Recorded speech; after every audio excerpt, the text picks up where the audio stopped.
ឧទាហរណ៍ថាគេយកបេឡាមកផ្ញើនឹងមកឯងឲ្យយល់កើតអត់មើលទៅឥឡូវនេះ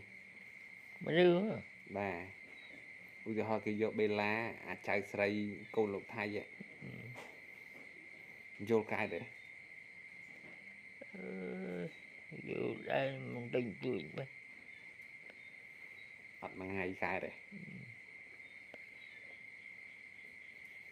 ធុញទេពេលចៅមកច្រើនធុញទេធុញអីគ្នាមកហើយសบายមួយគេទៅដូចគេអត់មកអត់សុខទេអត់មកក៏ដូចគេមួយយ៉ាងទៅស្រួលទៅ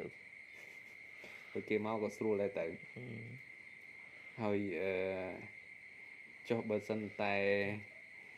ស្រីតាគេមានកូនមួយទៀតចង់បានចៅស្រីឬចៅប្រុស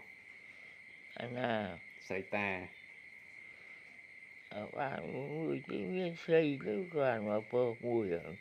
ចុះបើលោកថៃម៉ែចង់ឲ្យមានកូនប្រហែល2 3បាន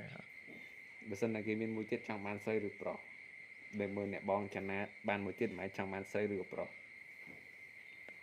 បងចនាបើគាត់មានកូនមួយទៀតចង់បានស្រីឬក៏ប្រុស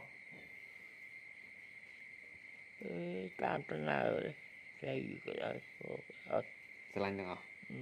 ឲ្យទៅកើតមកអូរស់ទៅមកពិបាកពេល